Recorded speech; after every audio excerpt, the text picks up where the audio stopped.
ہندوستان اور خراسان یعنی موجودہ افغانستان کا ذکر۔ ابن ماجہ کی روایت ہے عن عبداللہ ابن الحارث رضی اللہ تعالی عنہ قال رسول اللہ صلی اللہ علیہ وسلم یخرج ناس من المشرق یؤتئون للمہدی یعنی سلطانہ، یعنی سلطانہ، دونوں طرح سے پڑھ سکتے ہیں۔ حضرت عبداللہ ابن حارث فرماتے ہیں رضی اللہ تعالی عنہ کہ حضور نے ارشاد فرمایا مشرق کی طرف سے وہ فوجیں نکلیں گی، لوگ آئیں گے جو عرب میں مہدی کی حکومت قائم کریں گے۔ یہ مہدی کون ہوں گے اس کا ذکر میں ذرا بعد میں کروں گا، لیکن نوٹ کر لیجئے کہ مہدی سے پہلے لازماً کسی مشرقی علاقے کے اندر وہ نظام قائم ہو چکے گا، تب وہاں سے فوجیں آئیں گی نا۔ یہ مشرق کون سا ہے؟ عرب کے مشرق میں آپ چلیے ایران بھی آ جائے گا، افغانستان بھی ہے، پاکستان بھی ہے، اور اگر اس سے اور توسیع دیں تو ہندوستان بھی ہے۔ یہ ہے عرب کا مشرق، اس سے فوجیں جائیں گی۔ اس کا کیا مطلب ہے کہ اس میں سے کسی جگہ پر نظام خلافت پہلے قائم ہو جائے گا تاکہ وہاں سے فوجیں جائیں گی جو جزیرہ نما عرب میں حضرت مہدی کی حکومت کو قائم کریں گی۔ اب دوسری حدیث سنیے، یہ سنن ابن ماجہ کی حدیث تھی جو میں نے آپ کو سنائی، آپ نے پڑھی۔ دوسری عن ابی ہریرہ رضی اللہ تعالی عنہ، یہ ترمذی شریف کی روایت ہے، قال قال رسول اللہ صلی اللہ علیہ وسلم یخرج من خراسان رایات سود لا یردها شیء حتی تنصب بایلیا۔ خراسان کے علاقے سے سیاہ جھنڈے لے کر فوجیں آئیں گی، ان کا رخ کوئی موڑ نہیں سکے گا، ان کو پیچھے پھیر نہیں سکیں گے کوئی بھی، یہاں تک کہ وہ یروشلم میں جا کر جھنڈے نصب کر دیں گے۔ ایلیا حضور کے زمانے میں یروشلم کو کہتے تھے۔ یہ یروشلم تھا جب حضرت سلیمان کی حکومت تھی اور یہاں پر معبد سلیمانی، ہیکل سلیمانی قائم ہوا، پھر یہ یروشلم ہی رہا ہے تاریخ میں، یہاں تک کہ سن 70 عیسوی میں جب ٹائٹس رومی جنرل نے اس کو گرایا، ختم کیا، سیکنڈ ٹیمپل گرا دیا اور یہاں سے یہودیوں کو کہا نکل جاؤ یہاں سے، کوئی یہودی باقی نہیں رہا، بالکل تہو بالا برباد کر دیا۔ اس کے کوئی 150 سال بعد ہیڈریان، رومن ایمپرر ہیڈریان، اس نے پھر دوبارہ آباد کیا اس شہر کو۔ 150 سال تک یہ بالکل بنجر اور بالکل غیر آباد پڑا تھا۔ اب ہیڈریان نے جب آباد کیا تو اس کا نام ایلیا رکھا، اب یروشلم نام نہیں تھا۔ تو حضور کے زمانے میں پھر اس کا نام ایلیا تھا، اور اب اس سے کیا معلوم ہو رہا ہے کہ یہ یروشلم مسلمانوں کے قبضے سے اس وقت نکلا ہوا ہوگا، ایک دفعہ پہلے نکلا تھا، سن 1099 عیسوی میں مسلمانوں کے ہاتھ سے نکلا، کروسیڈرز عیسائیوں نے آ کر اس کو قبضے میں کیا، لاکھوں مسلمانوں کو مارا، قتل کیا۔ اس کو 1187 عیسوی میں واپس لیا ہے، کس نے لیا ہے؟ صلاح الدین ایوبی کرد۔ عرب کھوکھلے ہو چکے تھے، عربوں نے کھویا، واپس نہیں لے سکے، بہت حکومت کر چکے تھے، 400-500 برس کی حکومت کر کے، اور ان کے عیش اور ان کے آرام، اب ان میں جان نہیں تھی کہ وہ واپس لے سکے۔ واپس لینے والا گرم کرد خون تھا، صلاح الدین ایوبی۔ تو گویا کہ اب آپ سمجھئے کہ 88 برس تک عیسائیوں کا قبضہ رہا یروشلم پر۔ اب 1967 میں یہودیوں نے قبضہ کیا ہے، اور اب 38 برس تو ہو گئے، 88 نہیں تو 38 برس تو ہو گئے ہیں، لیکن وہ دور آئے گا کہ اب پھر لیں گے، لینے والے عرب بھی نہیں ہوں گے، خراسان کے علاقے سے فوجیں آئیں گی۔ یہ خراسان کیا تھا؟ ایلیا تو میں نے آپ کو بتا دیا، یروشلم کا نام ہے۔ خراسان اس زمانے میں ایک بہت بڑے ملک کو کہتے تھے، کچھ حصہ پاکستان کا بھی اس میں شامل ہے، کچھ حصہ ایران کا بھی ہے، ایران کے اس حصے کو اب بھی خراسان کہتے ہیں، وہ ایک صوبہ ہے، خراسان ایک صوبہ ہے ایران کا چھوٹا سا۔ پاکستان میں خاص طور پر یہ جو علاقہ مالاکنڈ ایجنسی کہلاتی ہے، اس سے اوپر جتنا علاقہ ہے، اور یہ جو واخان کی ایک پٹی آتی ہے اوپر، واخان افغانستان کی ایک پٹی سی دم سی چلی آتی ہے جو جا کر چائنا کی سرحد سے مل جاتی ہے، یہاں سے لے کے یہاں تک یہ جو مالاکنڈ کا وہ درہ ہے اور پہاڑ ہے، یہ بھی خراسان کا حصہ ہے۔ باقی تقریباً 2/3 آف افغانستان ساؤدرن حصہ نہیں ہے خراسان کا حصہ، یہ سیستان کہلاتا تھا، یہ خراسان نہیں ہے، لیکن یہ کہ اوپر کا 2/3 آف افغانستان اور اس کے ساتھ یہ جو عرب، جو اب یہ ترک ممالک آزاد ہوئے ہیں سوویت یونین کے ڈسولوشن کے ساتھ، یہ سارا علاقہ کہلاتا ہے خراسان بزرگ، دی گریٹ خراسان۔ ایک مرتبہ ایک یہاں کا جو کونسلیٹ ایران کا، وہ آئے تھے میرے پاس، ان کے ایک اہم آدمی، ان سے میں نے پوچھا خراسان، تو پہلے تو ان کا خراسان ہمارا ایک صوبہ ہے، میں نے کہا نہیں مجھے خراسان، او خراسان بزرگ، وہ جو آپ دی گریٹر خراسان کی بات کر رہے ہیں وہ یہ تھا۔ پھر میں نے اور ذریعوں سے بھی تحقیق کی، پہلے خیال تھا کہ پورا افغانستان اس میں شامل ہے، لیکن اب معلوم ہوا کہ نہیں، یہ جو جنوبی حصہ ہے یہ سیستان کہلاتا تھا، کچھ بلوچستان کا حصہ اس میں شامل تھا اور کچھ یہ جنوبی حصہ افغانستان۔ یہاں سے فوجیں جائیں گی اور یہ فوجیں جا کر خراسان سے چل کر ایلیا پہنچیں گی، یروشلم پہنچیں گی اور اپنے جھنڈے گاڑ۔ اس کا جو نتیجہ نکلتا ہے وہ آپ سمجھ لیجئے۔ اس میں بھی اب میں اس سیر ترجمان القرآن اقبال کا ایک شعر آپ کو سنا رہا ہوں۔ ایک تو انہوں نے جو اردو میں کہا تھا، میرے عرب کو آئی ٹھنڈی ہوا جہاں سے، میرا وطن وہی ہے، میرا وطن وہی ہے۔ ٹھنڈی ہوا حضور کو آئی، مجھے ہندوستان کی طرف سے ٹھنڈی ہوا آ رہی ہے صلی اللہ علیہ وسلم۔ اس کا جو ہے حوالہ مجھے نہیں مل سکا ہے اب تک، لیکن لوگ مانتے ہیں کہ ہاں ہے، حدیث ہے، پڑھی ہے ہم نے، لیکن بتا نہیں پا رہے کوئی۔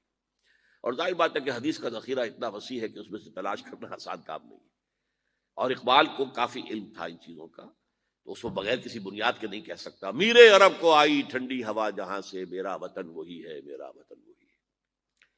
لیکن اس سے بھی زیادہ جو بات ہے وہ علامہ اقبال کا ایک شعر ہے جس کے پہلے مصرعے میں تو حضرت مہدی کا ذکر ہے، وہ میں بعد میں اس کا ذکر کروں گا جب ان کا وقت آئے گا۔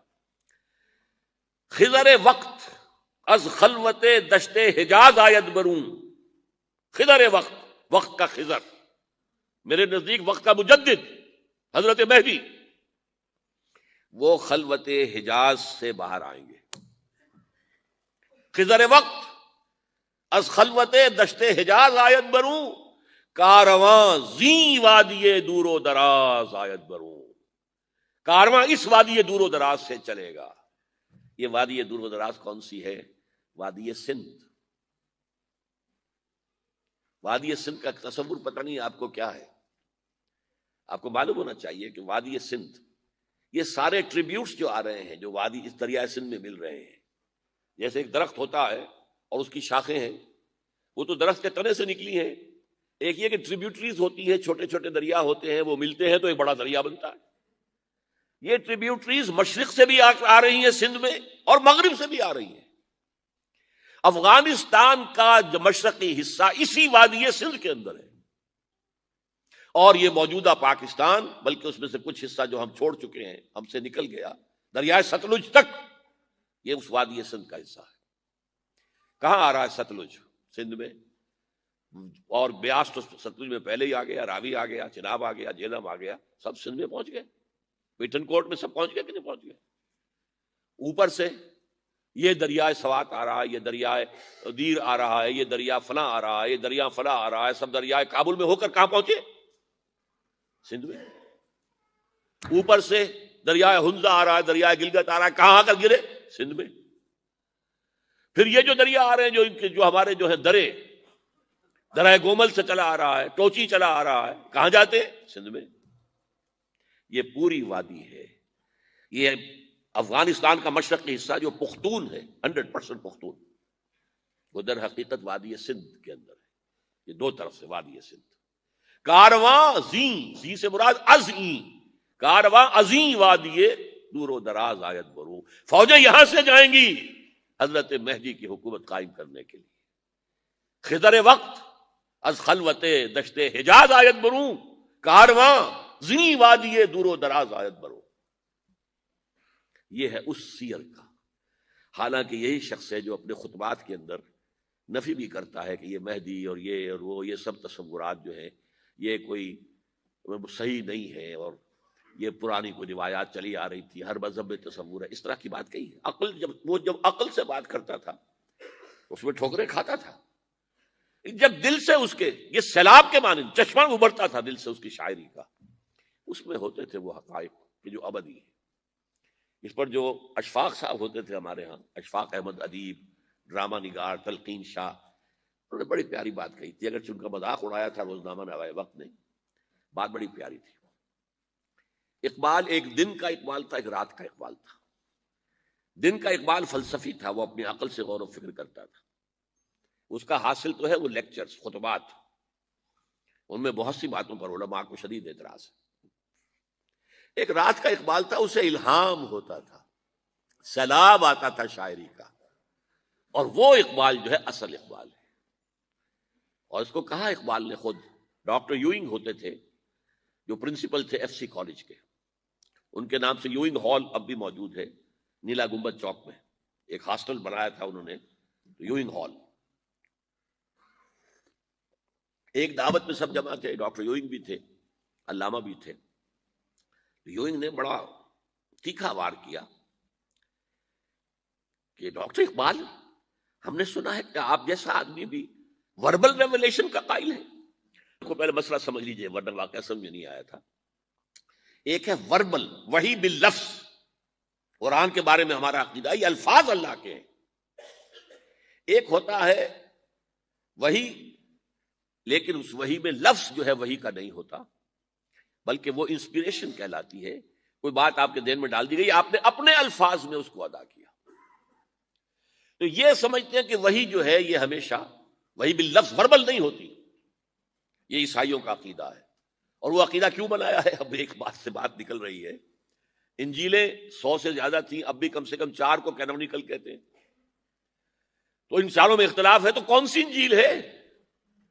میں جب پڑھتا تھا میڈیکل کالج میں تو میں نے منٹگومری میں ایک بہت بڑا کمیشن ہے، تو وہاں پادری صاحب سے مسٹر وائٹ جا کے میں نے کہا کہ which one of these is Bible? اب جواب آپ سنیے، ذہانت کا شاہکار ہے، none of them is Bible. Bible is in them. ان میں سے کوئی بائبل نہیں ہے، بائبل ان کے اندر ہے۔ یعنی جو مفہوم عیسیٰ کو وہ خدا سمجھتے ہیں، اور ان کو اپوسلز کہتے ہیں، یہ نبی تھے حضرت عیسیٰ کے، رسول تھے، یہ متی ہوں یا جان ہوں، جو بھی ہیں اپوسلز ہیں۔ تو جو حضرت عیسیٰ نے ان سے کہا وہی کی، انہوں نے اپنے الفاظ میں اس کو ادا کیا ہے، لہذا علیحدہ ہو جائے گا معاملہ، جیسا کہ احادیث کے اندر ہے۔ تو اقبال سے کہا کہ اقبال، ڈاکٹر اقبال، میں نے سنا کہ آپ بھی وربل ریولیشن کے قائل ہیں۔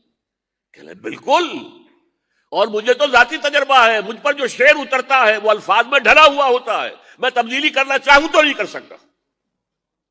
چپ ہو گیا یوئنگ، اب آگے کیا بولے گا یوئنگ؟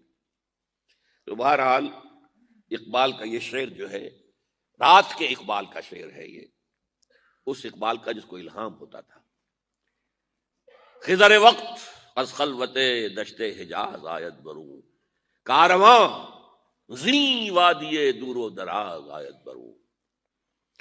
اب میں نے اب تک تو یہ ڈسکس کیا ہے قرآن، حدیث، سنت اور ایک ترجمان القرآن کے حوالے سے۔ اب آئیے عالمی حالات کے حوالے سے دیکھیں۔ عالمی حالات سے بھی معلوم ہوتا ہے کہ ایک عالمی ریاست تقدیر مبرم ہے۔ زمانہ تیزی کے ساتھ ادھر جا رہا ہے، جبکہ پوری دنیا کی ایک ریاست ہوگی، بلکہ بہت پہلے سے اس کا تقاضا پیدا ہو چکا ہے۔ دنیا اتنی چھوٹی ہو گئی ہے، آج آپ اسے کہتے ہیں گلوبل ولیج، یہ تو گاؤں کے مانند ہے، اب کوئی فاصلہ نہیں رہا۔ امریکہ میں تاج پوشی ہو رہی ہے بش صاحب کی، اور کا منظر ہم بیٹھے دیکھ رہے ہیں، سارا کا سارا 12,000 میل دور بیٹھے ہوئے دیکھ رہے ہیں۔ دنیا کیا ہے؟ یہ تو ایک گاؤں ہے، ایک شہر ہے۔ اور ایک عالمی ریاست اگر قائم نہیں ہوتی تو دنیا میں کبھی امن قائم نہیں ہو سکتا۔ لہذا دنیا میں امن کے لیے ایک عالمی ریاست ضروری ہے، اور اسی کے پہلے قدم کے طور پر وہ لیگ آف نیشنز جو ہے قائم کی گئی تھی۔ کوئی تو ادارہ ایسا ہونا چاہیے جہاں دنیا کے سارے ممالک کے نمائندے بیٹھیں، سوچیں، غور کریں، فیصلے کریں۔ اگرچہ وہ جو بے ایمانیاں دلوں میں تھیں، جو بدنیتیں دلوں میں تھیں، انہوں نے ناکام کر دیا اس کو، لہذا وہ مر گئی، ختم ہو گئی۔ ہاں، جنم دے گئی اسرائیل کو، اس کے وطن سے اسرائیل نے جنم لیا، اسرائیل نے نہیں، بالفور ڈیکلریشن نے، کہ یہودیوں کو فلسطین میں آباد ہونے کی اجازت ہے۔ اچھا، جب وہ ختم ہو گئی تو تقاضا موجود تھا، کوئی ادارہ ایسا ہونا چاہیے بھائی بیٹھے سب کے سب وہاں فیصلے کریں، ورنہ تو دو برتن کھڑک جائیں گے تو اس کے بعد وہ عالمی جو ہے ایک کنفرنٹیشن ہو سکتی ہے۔ تب یہ پھر دوبارہ یونائٹڈ نیشنز آرگنائزیشن بنی، اور اب وہ بھی دم توڑ رہی ہے، بیچاری کئی روز سے دم توڑ رہی ہے، اس لیے کہ عراق وار کے ضمن میں ایک پیسہ بھر بھی وقت نہیں دی بش نے یو این او کی حمایت یا مخالفت کو۔ کیا رہ گیا اس کا وجود؟ بس ایک کلب ہے، آؤ بیٹھے گفتگو کرو، اللہ اللہ خیر صلی اللہ۔ جتنے ریزولوشن یو این او نے پاس کیے جنرل اسمبلی نے اسرائیل کے خلاف، سب کو ویٹو کیا ہے امریکہ نے، تو فائدہ کیا ہوا بھائی؟ جنرل اسمبلی کا فیصلہ کشمیر کے بارے میں موجود ہے 55 سال سے، اس پر عمل درآمد نہیں ہو سکتا۔ تو وہ در حقیقت جب عدل انسان کے اندر نہ ہو، اللہ پر ایمان اور یقین نہ ہو، آخرت کے محاسبے کا احساس نہ ہو، تو کوئی بھی آپ ادارہ بنا لیں فیل ہو جائے گا۔ ایک زمانے میں، وہ بھی میرے زمانہ طالب علمی کا ہے، جمعیت طلبہ والے جو ہے کراچی سے نکالا کرتے تھے اسٹوڈنٹس وائس، ایک انگریزی ہفت روزہ، اس میں لکھا تھا یو این او کا مطلب ہے یونائٹڈ نیشنز آرگنائزیشن نہیں، انٹائڈ نیشنز آرگنائزیشن، جو بندھی ہوئی نہیں ہے آپس میں، یہ نیشنز جو ہیں ان کا کوئی آپس میں تعلق نہیں ہے، ان کی آرگنائزیشن ہے انٹائڈ، یونائٹڈ کی بجائے۔ اور آج اس کا منظر سامنے آ چکا ہے، لیکن تقدیر مبرم ہے، the march of history can not be stopped. چاہے نیو ورلڈ آرڈر آئے، چاہے جسٹ ورلڈ آرڈر آئے گا ورلڈ آرڈر، جس میں کوئی شک نہیں ہے۔ گلوبلائزیشن ہو رہی ہے، ٹرپس کا معاہدہ ہو رہا ہے، یہ سارا جو ہے کدھر ہم سفر کر رہے ہیں، کدھر جا رہے ہیں؟ Towards a world state. اس عالمی ریاست کے قائم ہونے میں کمپیٹیٹرز کون کون ہیں؟ کون اپنا نظام قائم کرنا چاہتا ہے؟ اس کے لیے اقبال کے دو شعر، دنیا کو ہے پھر مارکہ روح و بدن پیش، مارکہ روح و بدن، روحانیت اور میٹیریلزم، دنیا کو ہے پھر مارکہ روح و بدن پیش، تہذیب نے پھر اپنے درندوں کو ابھارا۔ تہذیب کے درندے، یہ ہے مغربی قوموں کے لیے بہترین لفظ ہے، تہذیب کے درندے، کہتے ہیں سیویلائزیشن سیویلائزیشن سیویلائزیشن، اور جو درندگی وہ کرتے ہیں کوئی بھیڑیے وہ درندگی نہیں کر سکیں گے جو وہ کرتے ہیں۔ دنیا کو ہے پھر مارکہ روح و بدن پیش، تہذیب نے پھر اپنے درندوں کو ابھارا، اللہ کو پامر دیے مومن پہ بھروسہ، ابلیس کو یورپ کی مشینوں کا سہارا۔ This grand confrontation is very soon to come, very soon to come, very soon to come۔ ایک طرف اللہ ہے اور مرد مومن ہے، دوسری طرف ابلیس ہے اور اس کا سب سے بڑا ایجنٹ یہودی ہے، اور یہودیوں کے سپورٹرز عیسائی ہیں۔ یہ ہے دو طرفہ، یہ دو فریق ہیں، اور وہ میں آپ کو پہلے سنا چکا ہوں نظم۔ ابلیس نے کہا تھا مجھے نہ جمہوریت کا کوئی خطرہ ہے، نہ کوئی فاشزم سے خطرہ ہے، نہ کوئی اشتراکیت سے خطرہ ہے اگر کوئی خطر مجھ کو تو اس امت سے ہے جس کی خاکستر میں ہے اب تک شرارے آرزو۔ خال خال اس قوم میں اب تک نظر آتے ہیں، وہ کرتے ہیں اشک سحرگاہی سے جو ظالم وضو۔ وہی خطرہ ہے جس کا ذکر کیا جب یو ایس ایس آر ختم ہو گئی، جس کے لیے نیٹو بنایا گیا تھا، جس کے لیے سیٹو بنایا گیا تھا، جس کے لیے سینٹو بنایا گیا تھا to contain U S S R. اب جب یو ایس ایس آر ختم ہو گیا وہ تو سربت سجود ہو گیا مغرب کے سامنے، ہاتھ پھیلا کر بھیک مانگنے کی پوزیشن میں آ گیا۔ اس وقت اثر نو نیٹو کو آرگنائز کر رہے ہیں، ایکسٹینڈ کر رہے ہیں، تو کسی نے پوچھا چیف آف دی نیٹو سے کہ یہ اب آپ کو کس بات کا دے؟ ہمیں مسلم فنڈامنٹلزم سے خطرہ ہے، وہ جو ابلیس نے کہا وہی اس نے کہا، ہمیں اندیشہ ہے مسلم فنڈامنٹلزم سے، لہذا ہمیں چوکس رہنا ہے اور مضبوط کرنا ہے اور تکڑے ہونا ہے۔ یہ ہے در حقیقت ہے اگر کوئی خطر مجھ کو تو اس امت سے ہے جس کی خاکستر میں ہے اب تک شرارے آرزو۔ اب دیکھیے، ایک طرف میں نے بتایا ایک یہودی ہیں اور ان کے خواب ہیں۔ خواب کیا ہیں؟ گریٹر اسرائیل قائم کرنا، جس میں تقریباً پورا مڈل ایسٹ آ جائے گا۔